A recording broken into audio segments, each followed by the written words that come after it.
Alors, comme convenu, on continue sur le thème de la violence conjugale avec ce qu'a malheureusement vécu la servante de Dieu Osinachi Nwachukwu, j'espère que je prononce bien son nom. Et aujourd'hui, on va parler des leçons à retenir pour les célibataires. Ce qui lui est arrivé a sauvé la vie de plusieurs femmes.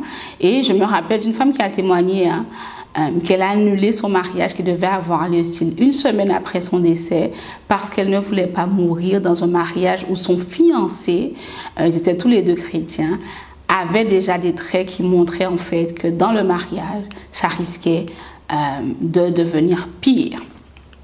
Alors, si tu es intéressé par la thématique, reste connecté.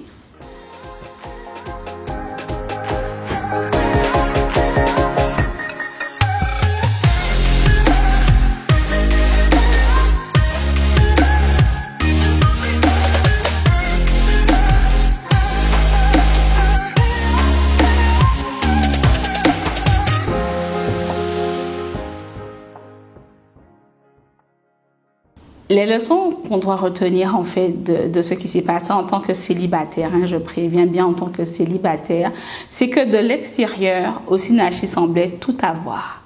Donc elle avait un mari, elle avait 4 enfants, elle avait un ministère florissant, elle était dans une méga church, elle était une des lead singers, elle a fait des trucs avec la chorale de l'église, elle était extrêmement connue, mais quand la porte de chez elle se fermait, c'est un enfer qu'elle vivait. Donc la première leçon que tu dois retenir, n'envie personne. Tu ne sais pas ce que vivent les gens quand la porte de chez eux se ferme. De l'extérieur, elle semblait tout avoir. À l'intérieur de chez elle, c'était l'enfer de la maltraitance physique et psychologique. Ne crois pas les réseaux sociaux. Ne fais pas des réseaux sociaux une raison pour laquelle tu vas prendre des décisions parce que tout semble rose chez les gens. Non. Fais confiance au Seigneur. Tu ne sais pas ce qui se passe chez les gens quand la porte de chez eux se ferme. N'envie, encore une fois, j'insiste, n'envie personne. Tu ne sais pas ce qui se passe quand la porte est fermée. Et même si tu connais un couple que tu fréquentes qui te donne envie, ne les envie pas. La vérité, c'est que ton caractère, ton appel, la dimension à laquelle tu es appelé sont parfois incompatibles avec la façon dont ce couple vit au quotidien. Ce que Dieu a en tête pour toi, ce n'est pas eux, parce qu'ils ne sont pas toi. Donc, apprends à faire confiance au Seigneur, apprends à observer, apprends à tirer des leçons, mais n'envie personne. OK? Deuxième point, inclure Dieu dans le choix de son conjoint. Le fait qu'il soit leader, pasteur, prophète, chantre ne qualifie personne pour être ton époux. Je répète, le fait qu'il soit leader, pasteur, prophète, chantre ne qualifie personne pour être ton époux. Tu ne vivras pas avec son titre, tu vivras avec son caractère. Tu vivras avec ses habitudes. Un homme qui ne craint pas Dieu, ça va poser problème par la suite, ok? Donc c'est important en fait que tu regardes les fruits d'une personne avant de regarder le titre ou même ce que la personne semble avoir accompli. C'est pas une entreprise qui fonctionne, c'est pas un ministère qui fleurit qui prouve que c'est une personne qui craint Dieu, ok?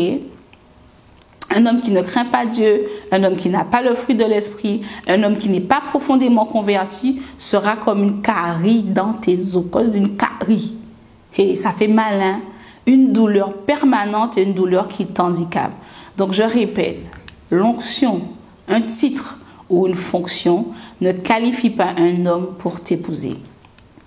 Ensuite, fais des recherches. Fais des recherches, demande à Dieu de te montrer. Demande-lui, moi je me rappelle de quelqu'un qui me disait de prier. J'ai rencontré quelqu'un, elle a prié, Dieu lui a dit non. Et puis quelques mois après, elle me dit Dieu a changé d'avis. Dieu n'a pas changé d'avis.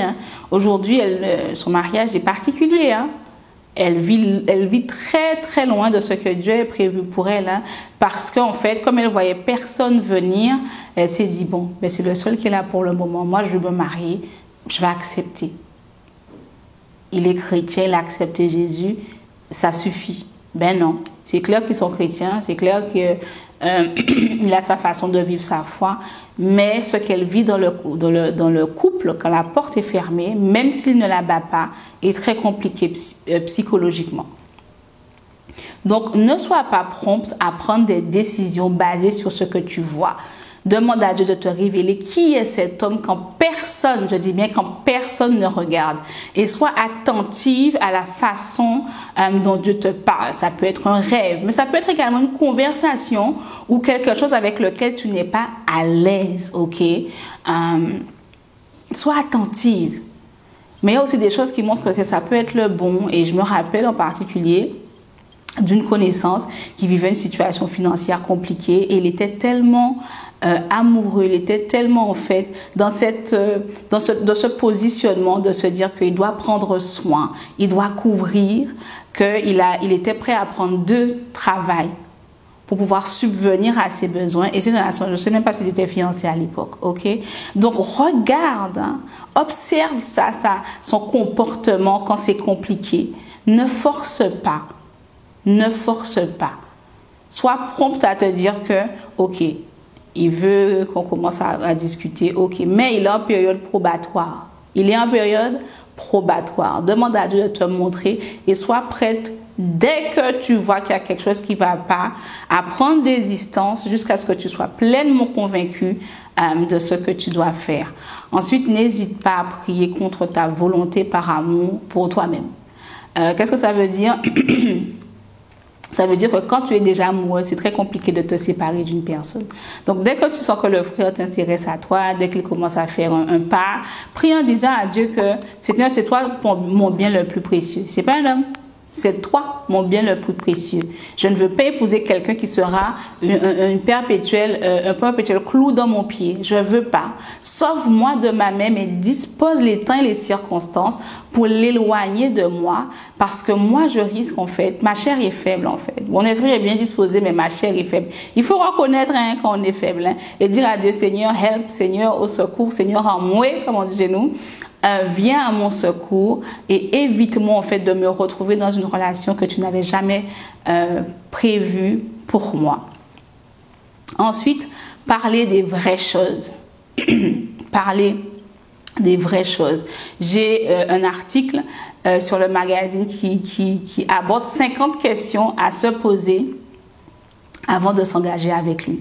50 questions, c'est pas beaucoup pour quelqu'un avec qui tu risques de passer les 50, 30, 40 20 prochaines années de ta vie. Ok? Il y avait une fille qui avait dit 50 questions, c'est too much. Non, c'est pas too much. Donc, je vais le mettre en lien numéro 7, je pense. 50 questions à se poser avant de s'engager avec quelqu'un. Parler des vraies choses. Ne n'allez pas au cinéma, tu te fais jolie, vous êtes là, il te fait des phrases, tu es vraiment le sucre dans mon thé, sans toi ma vie n'a pas de sens. C'est pas ça qui importe. C'est pas ça qui va faire tenir ton mariage pendant 10 ans, 20 ans, 25 ans, 30 ans, 35 ans. Parler des vraies choses avant d'aller plus loin. Et pour celles qui sont en cheminement, sache que le divorce ne fait pas partie de la vision de Dieu pour le mariage. C'est pas sexy ce que je veux dire, c'est pas populaire, mais c'est la vérité. Jésus a dit que c'est à cause de la dureté de vos cœurs. Regarde bien, la dureté de vos cœurs que Dieu a permis le mariage. Mais au début, il n'en était pas ainsi. Donc, ce vers quoi tu chemines là, ça n'a pas pour vocation d'être rompu, sauf par la mort. Donc, ne te focalise pas sur la robe, la fête, le romantisme, etc., etc. Focalise-toi sur l'après qui représente, encore une fois, je le répète, facilement entre 20 à 60 ans de ta vie. OK? Donc, toi-même qui est en cheminement là, écoute les conseils les leçons qu'on peut tirer et que j'ai abordé précédemment et commence à regarder ta relation avant de te retrouver dans un truc qui est compliqué. Donc voilà, on est arrivé au terme de cette série sur les violences conjugales. Ok, tu sais désormais que le fait d'être chrétien n'est pas un antidote à ce type de situation. Seule la vigilance et le discernement te préserveront d'un tel malheur. Ok, c'est vraiment très triste. Comme je le disais dans la première vidéo, j'ai vécu la violence dans ma famille et c'est ouf. Je le souhaite à personne. Je le souhaite à personne. Donc, on se voit dans 15 jours et là, on reprend le programme de base, puisqu'on devait parler de l'esprit de Python, comment le discerner. J'aborderai cette question dans 15 jours. D'ici là, sois richement béni. Bye bye.